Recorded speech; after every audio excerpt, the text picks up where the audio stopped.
Mon nom est Michael Caron, je suis l'un des pasteurs ici à l'Église évangélique baptiste de Shawinigan-Sud et c'est un plaisir de vous avoir ce matin pour louer Dieu au travers des chants, louer Dieu au travers de la prière et louer Dieu en mettant en application sa parole également. Et depuis déjà quelques temps, on étudie le livre de l'Exode et on va se rendre jusqu'au chapitre 15, pas ce matin, mais dans les prochaines semaines, on va se rendre jusqu'au chapitre 15. Et ce matin, on est au chapitre 6 et on va étudier les versets 1 à 30. Et vous savez, on est un petit nombre ce matin. Il y en a plusieurs qui sont partis en vacances, c'est l'été, des gens qui sont partis à l'extérieur, il y en a d'autres qui sont en visite un peu partout. Il y en a d'autres qui sont partis dans des kiosques d'évangélisation, que ce soit à l'expo, que ce soit dans différents festivals. Donc, les gens sont un peu partout, mais Dieu ne s'est jamais empêché de travailler au travers de petits groupes, comme on l'a vu avec ses 12 disciples au travers des évangiles. Dieu travaille avec des petits groupes. Et donc, Dieu, même si on est un plus petit nombre ce matin, Dieu va travailler dans chacun de nos cœurs. Et donc, on va étudier ce matin le chapitre 6 du livre de l'Exode. On va regarder les versets 1 à 30 pour voir qu'est-ce que Dieu voulait communiquer au peuple d'Israël. Dans l'Ancien Testament, Dieu parle au peuple d'Israël. C'est l'histoire du peuple d'Israël qu'on va voir dans l'Exode. Et on veut comprendre qu'est-ce que Dieu voulait leur renseigner. Et on va essayer de comprendre également qu'est-ce que Dieu est en train de nous enseigner à nous aujourd'hui au travers de ce livre de l'Exode. Et jusqu'à maintenant, on a vu que Dieu fait les choses en son temps. On a vu au travers des 6 premiers chapitres que Dieu n'est pas pris avec le temps. Dieu fait les choses parfaitement en son temps.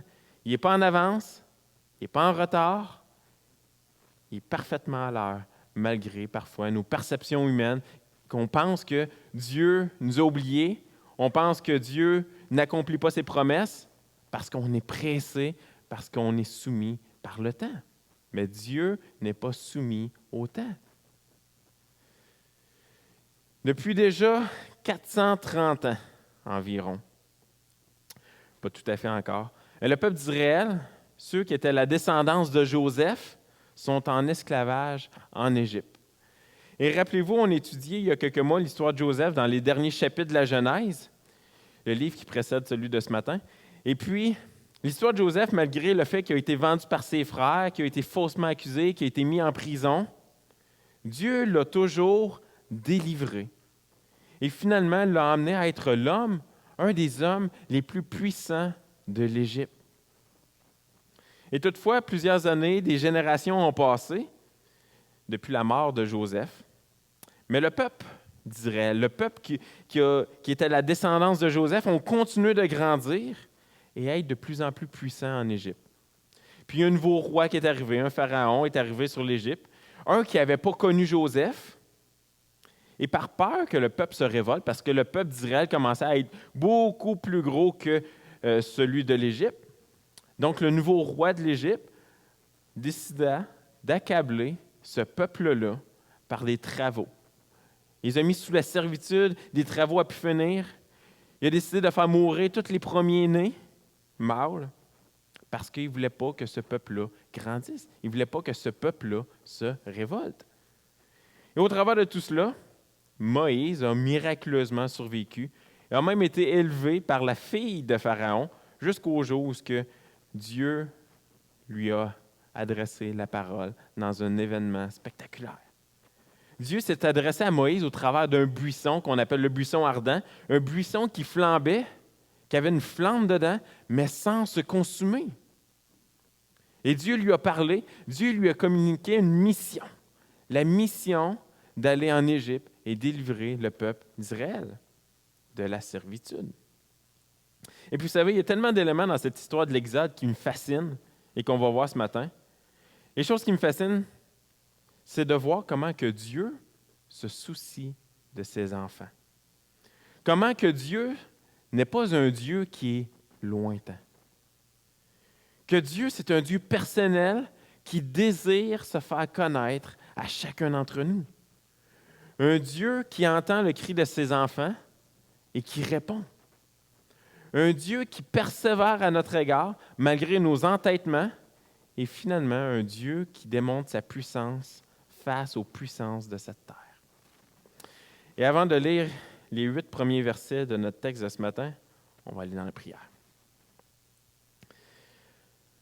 Ah Seigneur grand Dieu,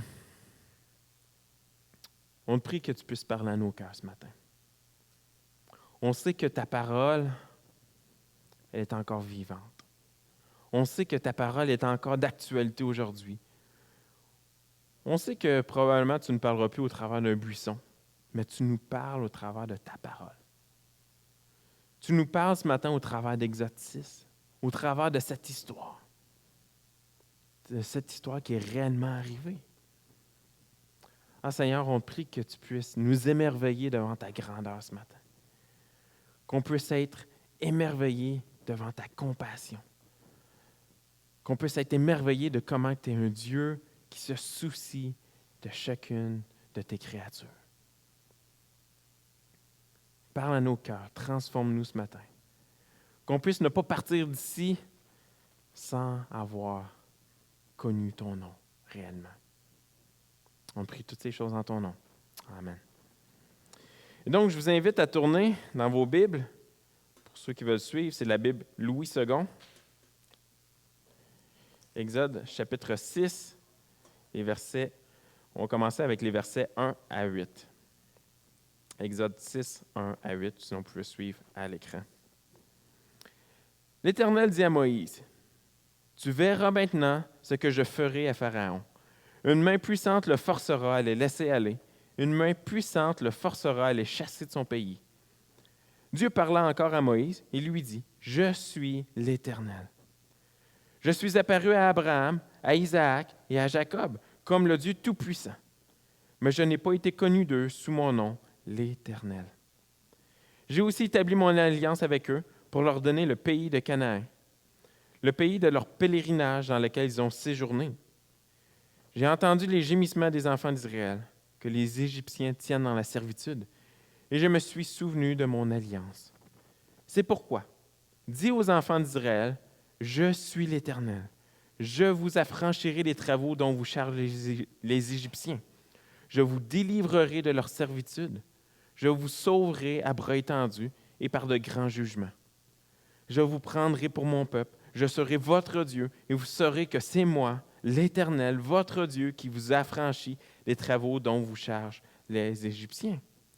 Je vous ferai entrer dans le pays que j'ai juré de donner à Abraham, à Isaac et à Jacob, et je vous le donnerai en possession, moi, l'Éternel.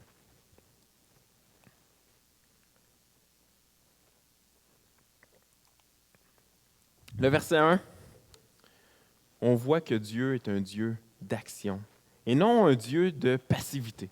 Ce n'est pas un Dieu qui dit tout simplement qu'il est tout-puissant, mais c'est un Dieu qui agit avec sa puissance. Un Dieu qui est au-dessus de toutes choses, un Dieu qui est au contrôle de tout. Un Dieu qui est au contrôle de tous les éléments qu'il y a sur terre. Un Dieu que rien ne lui échappe. Même les plus grandes puissances de la terre ne sont pas d'égal à Dieu. Dieu est au-dessus des plus grandes puissances de la terre. Vous savez, non seulement dans le verset 1, on voit que Dieu va laisser aller le peuple, mais c'est Pharaon qui va les laisser partir en quelque sorte. Et puis, comme on a vu avec Gilles la semaine dernière, Moïse va devant Pharaon pour demander que le peuple puisse aller pendant 3 jours dans le désert pour aller prier, offrir des sacrifices. Et Pharaon a refusé. Et on va voir, au travers des chapitres qui vont suivre, que Pharaon va laisser partir beaucoup plus longtemps que 3 jours finalement. Parce que Dieu demeure au contrôle de Pharaon. Le peuple va complètement quitter l'Égypte pour se rendre vers le pays promis que Dieu lui-même a promis. Vous savez, on a un Dieu qui est beaucoup plus puissant que même les plus grandes puissances de ce monde. Vous savez, on parle souvent de la souveraineté de Dieu, que Dieu est souverain. Et qu'est-ce que ça veut dire? Ça veut dire que Dieu est au contrôle de toutes choses, que Dieu est au-dessus de toutes choses, que rien ne lui échappe, qu'il n'y a aucun défi trop grand pour lui. Même le roi d'Égypte, qui était considéré comme la plus grande puissance de son temps, ce n'est pas au-dessus de Dieu. Au travers de tout ça, dans les 8 premiers versets que j'ai donné un titre, « Un Dieu qui se révèle à ses enfants au travers du doute », on voit que Moïse et le peuple étaient découragés. Ils étaient dans le doute face à une délivrance parce qu'ils ne pouvaient pas voir au-delà des souffrances qu'ils vivaient. C'était inconcevable pour eux que Pharaon, le roi d'Égypte, allait les laisser partir. En plus, comment faire confiance à Dieu qu'ils ne connaissent pas vraiment? Et qu'à chaque intervention, de la part de Dieu ou de la part de Moïse, leur état semble empirer. Comment faire confiance à un Dieu comme ça? Comment faire confiance à Moïse qu'à chaque intervention qu'il fait, leur état est en train d'empirer, qu'ils sont en train de vivre de plus en plus de souffrance? C'est ce qu'on a vu la semaine dernière. Au chapitre 5, le verset 2, Pharaon a posé une question qu'on a vue la semaine dernière. Et sa question était, « Qui est l'Éternel? Qui est Yahweh? » Et Dieu dit au verset 3 de ce matin, qui est apparu aux patriarches, qui est apparu à Abraham, à Isaac et à Jacob, comme le Dieu Tout-Puissant, mais qui n'a pas été connu sous son nom, l'Éternel. Et pourtant, quand on regarde la Genèse, qui relate l'histoire avant l'Exode, Dieu s'est bien identifié comme étant Yahweh. On le voit à différentes occasions. Il s'est présenté comme étant l'Éternel. 5 fois dans les 8 premiers versets, Dieu se nomme comme étant l'Éternel. Qui est l'Éternel? Pourquoi est-ce qu'il ne le connaissait pas sous le nom de l'Éternel? Les versets 6 à 8 nous démontrent qui est l'Éternel. Pourquoi est-ce qu'il ne le connaissait pas? Versets 6 à 8 qu'on va relire. C'est pourquoi dit aux enfants d'Israël, « Je suis l'Éternel. Je vous affranchirai des travaux dont vous chargez les Égyptiens. Je vous délivrerai de leur servitude. Je vous sauverai à bras étendus et par de grands jugements. Je vous prendrai pour mon peuple. Je serai votre Dieu et vous saurez que c'est moi, l'Éternel, votre Dieu, qui vous affranchit des travaux dont vous chargent les Égyptiens. Je vous ferai entrer dans le pays que j'ai juré de donner à Abraham, à Isaac et à Jacob. Je vous le donnerai en possession, moi, l'Éternel. Je vous le donnerai. Je suis l'Éternel. Je vous affranchirai. L'Éternel se révèle comme étant un Dieu qui est présent, comme étant un Dieu qui est avec eux. Pas comme un Dieu qui a fait une promesse à Abraham, puis que ça s'est arrêté là. Non, un Dieu qui va accomplir parfaitement ses promesses, un Dieu qui est avec son peuple, qui est avec ses enfants. Ce qu'il faut comprendre, c'est que Dieu s'est révélé à eux comme celui qui a fait une promesse, qu'on voit dans Genèse 15, mais maintenant, Moïse et tout le peuple d'Israël allaient finalement connaître qui Dieu est réellement. Le Dieu qui accomplit ce qu'il dit. C'est l'Éternel. Le verset 5 nous pointe justement vers cela, lorsque l'Éternel dit qu'il s'est souvenu. J'ai entendu les gémissements des enfants d'Israël que les Égyptiens étaient dans la servitude, et je me suis souvenu de mon alliance. Cette alliance-là, c'est la promesse qu'il a faite dans Genèse. Et quand il dit qu'il s'est souvenu, ça ne signifie pas que Dieu avait oublié la promesse qu'il avait faite autrefois. Ça ne signifie pas que quand Dieu a entendu les gémissements du peuple, qu'il a fait « Oups, c'est vrai! J'avais dit que j'allais les bénir, que j'allais les emmener dans une bien meilleure terre. » Non, ce que l'Éternel dit, c'est que le temps est finalement arrivé où il sera plus connu seulement comme étant le Dieu qui fait une promesse, mais comme étant l'Éternel qui est fidèle pour accomplir ses promesses. Le verset 6 est intéressant. Où ce qu'on voit, « Je vous affranchirai des travaux, je vous délivrerai de leur servitude et je vous sauverai à bras étendus et par de grands jugements. » Et lorsqu'il dit « je vous sauverai », ici, le terme qui est traduit en français par « sauverai », c'est « Gaal ».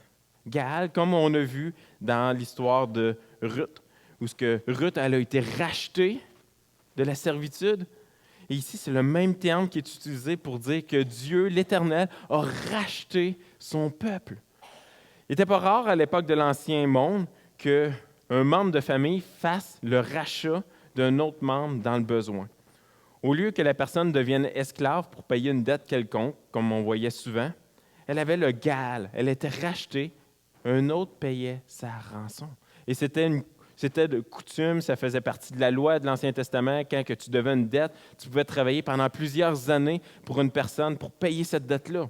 Et parfois, il arrivait qu'il y a un membre de ta propre famille qui était assez fortuné et qui avait l'argent pour pouvoir payer ta dette au lieu que tu la serves. Et donc, c'est ce qu'on appelait le Gaal. Cette personne-là était rachetée. Elle était sortie de la servitude et elle était libre. Et c'est le terme ici qui est utilisé dans l'Exode pour dire que Dieu a racheté son peuple de la servitude pour le rendre libre. Il est fort intéressant de comprendre ça parce que Dieu est en train de dire au peuple, je vais vous secourir de l'esclavage en faisant le rachat afin que vous puissiez avoir la liberté. Ce n'était pas n'importe quel rachat. Comme je vous ai dit, ça devait être dans la même famille, ça devait être un membre de ta famille qui te rachetait. Et comme on l'a vu avec Doug, au chapitre 4, versets 22 et 23, il dit, « Tu diras à Pharaon, ainsi parle l'Éternel, Israël est mon fils. » Dieu a fait le rachat de ses enfants. Dieu a fait le rachat de ses enfants. C'est ce qu'on voit au travers du livre de l'Exode, que Dieu est comme un père qui vient délivrer ses enfants de la servitude.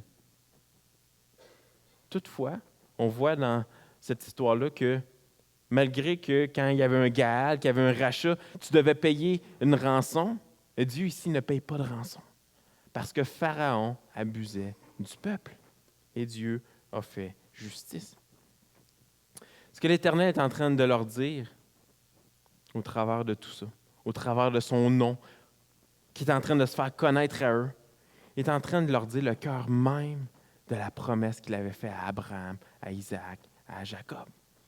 Il est en train de leur dire le cœur de cette alliance-là qu'il a faite avec eux. Le cœur de cette alliance ou de cette promesse, c'est la définition même du nom de l'Éternel. C'est la définition même du nom de Yahweh. Qu'il sera leur Dieu, qu'ils seront son peuple et qu'il sera avec eux. On appelle parfois cette promesse le principe Emmanuel parce que Emmanuel, on sait que c'est un autre nom pour Dieu et ça signifie Dieu avec nous. Dieu allait être avec son peuple. Dieu allait être avec ses enfants. Vous savez, un passage que j'aime particulièrement qui se trouve encore dans l'Exode. Je l'ai mentionné il y a déjà plusieurs mois. C'est un passage que Dieu est en train de se révéler lui-même. Dieu est en train de dire qui il est. Hein, souvent, nous-mêmes, on va dire qui Dieu est. On va identifier Dieu comme étant un Père, on va identifier Dieu comme étant tout-puissant. Mais Dieu ici est en train lui-même de s'identifier. Il est en train d'identifier c'est quoi son nom. Qu'est-ce que ça signifie l'Éternel? Et je vous invite à tourner dans Exode 34, verset 5. Exode 34, verset 5, que je n'ai pas mis à l'écran pour que vous puissiez vous-même aller voir dans votre Bible. Exode 34, verset 5. L'Éternel descendit dans une nuée, se tint là auprès de lui et proclama le nom de l'Éternel. Et l'Éternel passa devant lui et s'écria. Et c'est l'Éternel qui s'écrie. L'Éternel, l'Éternel, Dieu miséricordieux et compatissant, lent à la colère, riche en bonté et en fidélité, qui conserve son amour jusqu'à 1000 générations, qui pardonne l'iniquité, la rébellion et le péché, mais qui ne tient point le coupable pour innocent et qui punit l'iniquité des pères sur les enfants et sur les enfants, les enfants jusqu'à la 3e et la 4e génération. Et aussitôt, Moïse s'inclina à terre et se prosterna. L'Éternel est un Dieu miséricordieux, un Dieu compatissant, qui compatit à ce qu'on vit, un Dieu qui est lent à la colère, un Dieu qui est patient, un Dieu qui est riche en bonté, qui désire nous faire du bien, un Dieu qui est fidèle, qui accomplit ses promesses, qui conserve son amour jusqu'à 1000 générations, un Dieu qui pardonne l'iniquité, la rébellion et le péché. Ici, iniquité, rébellion et péché, c'est les 3 termes dans l'hébreu qui sont utilisés dans tout l'Ancien Testament pour identifier le péché. Et ici, on a les 3 termes, ce qui signifie que Dieu, il n'y a pas un péché qui ne pardonne pas. Dieu pardonne tous les péchés. Et un Dieu qui est juste, qui punit l'iniquité également. Un Dieu qui est juste.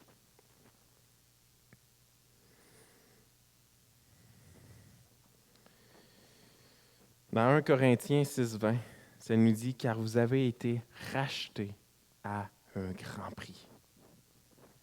Il est en train de parler. Il ne parle pas nécessairement du peuple d'Israël. Il parle de tous ceux qui ont mis leur foi en Jésus-Christ. Tous ceux qui ont placé leur foi dans le sacrifice de Christ. Tous ceux qui ont vécu cette transformation de cœur de la part de Dieu ont été rachetés à un grand prix. Et c'est quoi ce grand prix-là? C'est le grand prix que Dieu devait payer à la croix.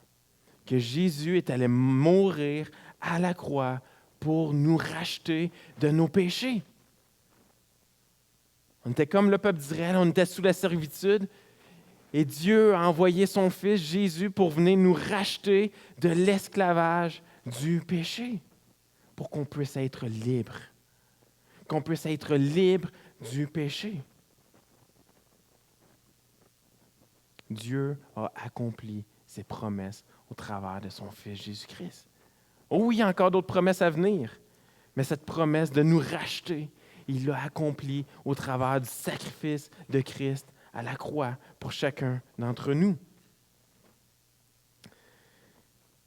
Et quand on doute dans nos vies, rappelons-nous que nous avons un Dieu qui désire se révéler à nous. Il désire pas simplement qu'on connaisse son nom, mais qu'on puisse le connaître personnellement, qu'on puisse le connaître d'une façon personnelle, comme le peuple allait le connaître. Pas le connaître tout simplement comme le Dieu qui a fait une promesse autrefois, mais le connaître comme étant un Dieu qui fait des promesses et qui accomplit ses promesses. Le connaître comme un Dieu qui se soucie de chacun d'entre nous ici. Un Dieu qui a compassion de chacun d'entre nous, comme l'Éternel qui accomplit les promesses qu'il fait. Et rappelons-nous qu'on a un Dieu qui, malgré les impossibilités qui sont devant nous, comme on va lire prochainement, sa puissance surpasse toute autre parce qu'il est l'Éternel. Et parfois, on doute. On doute de la puissance de Dieu parce que ça semble être des impossibilités qui sont devant nous. Et on se dit, comment je vais réussir? Comment je vais réussir? Et c'est ce que Moïse se disait. C'est ce que le peuple se disait. Et toute la gang sont dans le doute. Ils sont tous dans le doute parce qu'ils ne sont pas en train de voir Dieu accomplir. Ils ont entendu Dieu faire des promesses, puis sont en train de voir leur état qui s'empire. Et là, ils sont dans le doute. Ils doutent. Comme nous, on doute parfois quand il y a des impossibilités devant nous. Mais la puissance de l'Éternel surpasse toute autre chose.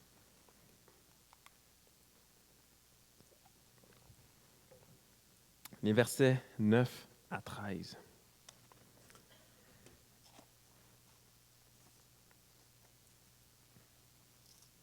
Ainsi parla Moïse aux enfants d'Israël.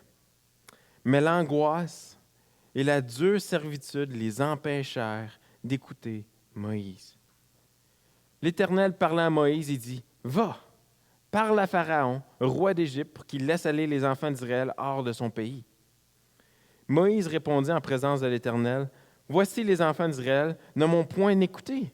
Comment Pharaon m'écoutera-t-il, moi qui n'ai pas la parole facile? » L'Éternel parla à Moïse et à Aaron et leur donna des ordres au sujet des enfants d'Israël et au sujet de Pharaon, roi d'Égypte, pour faire sortir du pays d'Égypte les enfants d'Israël.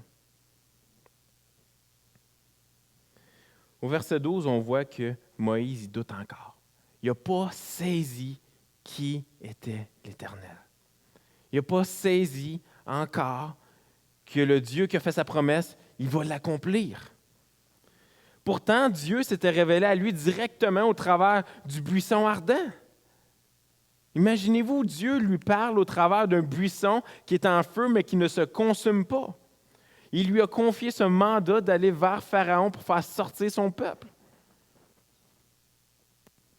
Et pourtant, même, Dieu lui avait dit, qu'on voit au chapitre 3, verset 19, « Je sais que le roi d'Égypte ne vous laissera point aller, si ce n'est par une main puissante. » Il avait révélé à Moïse que Pharaon ne voudrait pas les laisser partir, que c'est Dieu, par sa main puissante, qui allait devoir les faire partir. Et pourtant, Moïse doute. Parce qu'il semble que Dieu les a abandonnés. Ou pire, que Dieu a emmené la colère de Pharaon sur eux, puis sont en train de subir encore de pires souffrances. Imaginez-vous la scène. Moïse n'est pas écouté par ceux qu'il s'en va délivrer. Le peuple d'Israël ne veut plus écouter Moïse et Aaron. Et pourtant, il s'en va les délivrer. En plus de cela, il doit aller vers Pharaon qui ne l'aime pas pour demander la délivrance du peuple qui ne veut pas l'écouter. Donc, Pharaon ne l'aime pas, et même qu'il est en train de les déplacer dans la section indésirable. Le peuple ne veut pas l'écouter. Imaginez-vous comment Moïse devait se sentir. Il devait se sentir impuissant. Impuissant devant la tâche qui était devant lui. Et malgré les doutes, malgré le découragement et les plaintes de Moïse envers l'Éternel, l'Éternel est patient avec lui. Il n'entre même pas dans un dialogue avec lui, mais plutôt il lui répond avec une direction claire pour que Moïse et Aaron prennent leur rôle de leader au sérieux, en assumant la charge de critique autour d'eux et tout ce qui vient avec, afin que Dieu puisse accomplir son plan au travers de ce qui semble petit et faible aux yeux du monde. Moïse devait être très faible à ce moment-là. Il devait être considéré comme rien. Devant Pharaon, t'es qui? Devant la plus grande puissance du monde de l'époque, tu es qui, toi, Moïse, pour venir demander que ton peuple soit délivré de l'esclavage? Ça rapportait à l'Égypte. T'étais qui, toi, Moïse? C'est ce qu'il devait se dire en dedans de lui. Il est qui, lui, pour délivrer le peuple? Et pourtant, Dieu se plaît à utiliser ce qui est petit et ce qui est faible pour que sa gloire puisse resplendir, pour que sa gloire puisse rayonner lorsqu'il va mettre sa main puissante sur la chose. On a souvent cette même tendance au doute lorsqu'on est confronté à différents défis qui sont devant nous. On perd souvent de vue les promesses de Dieu. Et surtout, on perd de vue qu'on a un Dieu qui non seulement fait des promesses, mais qui accomplit ses promesses. Quels sont les défis qui sont devant vous et qui vous semblent insurmontables? Vous savez, même si Moïse et Aaron avaient été choisis et envoyés par Dieu pour cette mission de délivrance, les résultats qui étaient devant eux n'étaient pas ceux qui étaient attendus. Ils sont rejetés par Pharaon. Pharaon, comme je l'ai dit tantôt, commence à les voir comme indésirables. Le peuple refuse de croire Moïse et Aaron en se plaignant que leur sœur est encore pire qu'il était avant qu'ils essaient de les aider. Imaginez-vous cette scène-là. Imaginez-vous, mettez-vous dans les bottines, même si ça n'existait pas, de Pharaon, de Moïse et de Aaron. Présentement dans votre vie, avez-vous oublié qui est réellement l'Éternel? Avez-vous oublié qui est réellement l'Éternel? Doutez-vous de sa compassion, de sa toute-puissance, au point de vous plaindre de votre sort actuel? Et je ne dis pas cela pour mépriser la souffrance de qui que ce soit en ce moment. Vous savez, à de multiples occasions, je me suis plaint de mon sort parce que j'étais comme le peuple d'Israël, incapable de voir plus loin que cette souffrance temporaire qui est devant moi. On a vu récemment les 15 premiers chapitres du livre des Actes. Et les premiers chrétiens qu'on voit, c'est les premiers chrétiens qui sont là dans le livre des Actes et l'Église qui commence tranquillement à se construire et à se répandre. Les premiers chrétiens étaient chargés de cette mission d'annoncer la bonne nouvelle de Jésus-Christ. Et vous savez ce qui se passe? Les résultats immédiats qui sont devant eux ne sont pas ceux qui sont attendus, ou du moins ceux désirés. Ils commencent à vivre des mises à mort, des persécutions, vivre du rejet. Et plusieurs ont persévéré et plusieurs ont abandonné à cause des doutes qu'ils avaient. Et vous savez, les temps n'ont pas changé aujourd'hui. Quand on s'engage pour Dieu, on va vivre du découragement parce qu'on ne voit pas le grand portrait de ce que Dieu est en train d'accomplir. On ne voit pas ce que Dieu est en train de faire. On n'est pas Dieu. On est ses créatures. Il va y avoir des embûches, il va y avoir des découragements, mais le Dieu qui s'est révélé à Moïse et qui s'est révélé au peuple d'Israël est le même Dieu qui se révèle à nous et qui ne fait pas que des promesses, mais qu'il est fidèle pour les accomplir en son temps. Les versets 14 à 30. Un Dieu personnel qui nous connaît par nos noms. Vous allez voir, c'est une section très intéressante, avec une grande généalogie. Alors, on va essayer de sortir quelques applications de cette généalogie. Voici les chefs de leur famille. Fils de Ruben, premier-né d'Israël, Enoch, Palu, Hetzron et Carmi. Ce sont là les familles de Ruben. Fils de Siméon, Jémuel, Jamin, Ohad, Jaquin et Tsochar. Et Saül, fils de la Cananéenne. Ce sont là les familles de Siméon. Voici les noms des fils de Lévi avec leur postérité. Guershon, Kéhat et Merari. Les années de la vie de Lévi furent de 137 ans. Fils de Guershon, Libni, Shimei et leurs familles. Fils de Kéhat, Amran, Jetsehar, Hébron et Uziel. Les années de la vie de Kéhat furent de 130 ans. Fils de Merari, Machli et Mushi, ce sont là les familles de Lévi avec leur postérité. Amram prit pour femme Jochébed, sa tante. Elle lui enfanta Aaron et Moïse.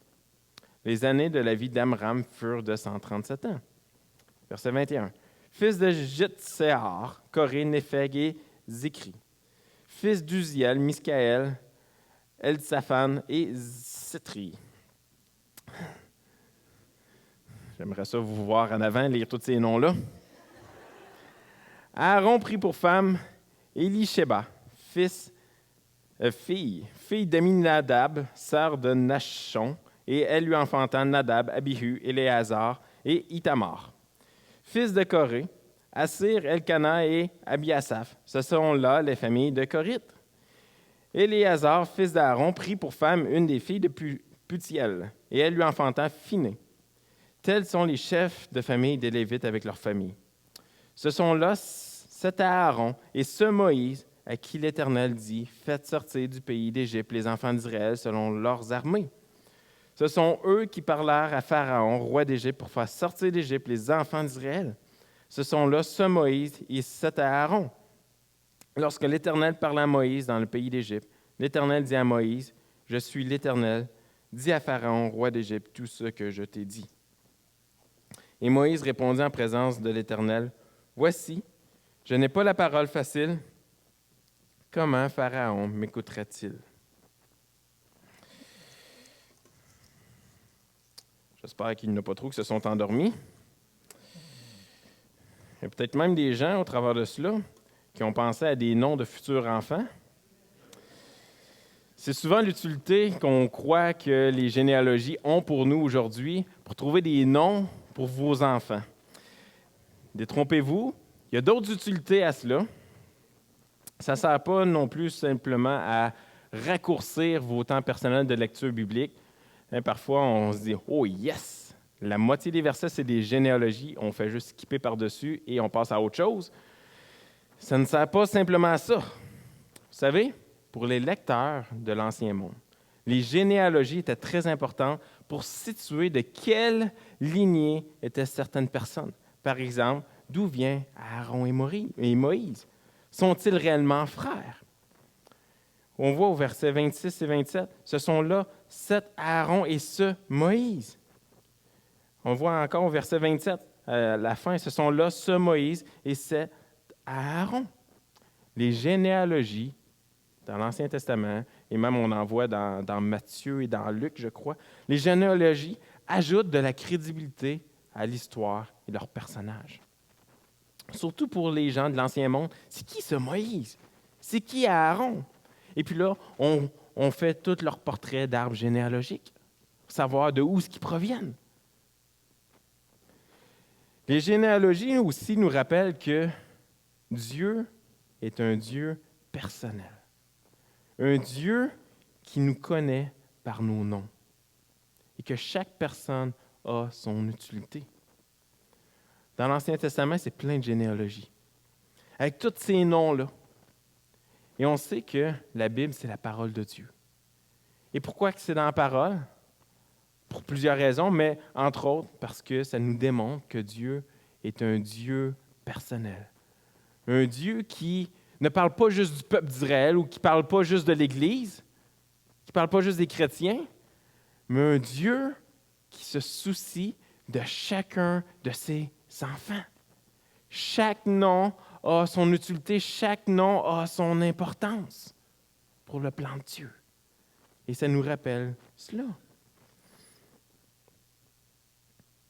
Et par la suite, on voit, après la généalogie, les versets 26 à 30, on voit ici un peu une répétition de toute l'histoire qu'on a lue déjà. C'est un peu comme un résumé. Faut pas comprendre ici comme Dieu qui est en train encore de lancer cette mission-là à Moïse, que Moïse répond encore la même chose, « J'ai pas la parole facile, comment Pharaon m'écoutera-t-il? » Il n'est pas en train ici de répéter encore la même chose. Il est simplement en train de résumer ce qui s'est passé. On appelle ça une reprise répétée. C'est une méthode qui était utilisée autrefois, par exemple de nos jours, lorsque on écrit une rédaction. Il est facile de mettre des notes de bas de page, ajouter des parenthèses, ajouter des notes, ajouter plein de choses. Dans l'Ancien Monde, il n'y avait pas encore cette méthode qu'on a aujourd'hui. Et donc, pour faciliter la cohérence d'une histoire pour le lecteur, lorsqu'il était interrompu par une parenthèse de généalogie, par exemple, l'écrivain répétait l'histoire qui précédait pour qu'on puisse continuer l'histoire sans être confus. Donc, voyez ici la généalogie comme étant une parenthèse qui a été faite. Et là, Moïse, qui a écrit l'Exode, vient tout simplement nous résumer ce qui était dit juste avant pour pas qu'on soit mêlé, pour qu'on comprenne que vraiment, il a voulu faire une parenthèse ici pour expliquer un point et l'histoire se poursuit. Et donc, on conclut. Je conclue avec une petite histoire. Enfin, une question, après ça, une histoire. Vous rappelez-vous lorsque vous étiez plus jeune ou lorsque vous emmeniez vos enfants pour une activité en famille? Est-ce que vous en rappelez? Moi, je me rappelle de cette fois alors que j'avais 6 ans. J'avais 6 ans et puis toute la famille, on était 6 enfants et on partait destination la Floride. Et puis, on est tous dans le minivan et il y a l'excitation, on s'en va en Floride. Et là, on s'imagine tout, on est rendu en Floride. Toutefois, ce qu'on n'avait pas prévu dans notre tête d'enfant, c'est que entre Shawinigan et la Floride, il y a 30 heures ou moins de route à faire. Et avec 6 enfants dans l'auto, des fois, ça peut être encore plus long. Et on était probablement rendu juste à Trois-Rivières quand on a commencé à se plaindre. « Ah, j'ai mal aux genoux. Ah, j'ai mal au dos. On arrive-tu bientôt? J'ai soif. J'ai envie de pipi. » Vous connaissez toutes ces excuses-là ou ces plaintes-là. On n'avait pas prévu dans notre tête d'enfant que pour profiter de la Floride, on devait passer par ce chemin-là qui était beaucoup moins agréable, qui était très long et plate. La vie chrétienne est parfois pareille à certains degrés. On connaît la fin. On connaît la destination où on s'en va. On aspire à ce jour heureux. Mais on oublie que trop souvent, il y a le facteur temps entre la terre et notre nouvelle demeure au ciel. Et durant ce temps sur terre, on va vivre des découragements. On va vivre des souffrances. Mais l'Éternel, qui est notre Père céleste, va nous emmener à notre destination. Parce qu'il est l'Éternel. Parce qu'il est le Dieu non seulement qui fait des promesses, mais il est le Dieu qui les accomplit. Je termine avec un passage et j'inviterai tout de suite nos deux musiciens à s'avancer. 1 Pierre, le chapitre 1, versets 3 à 4.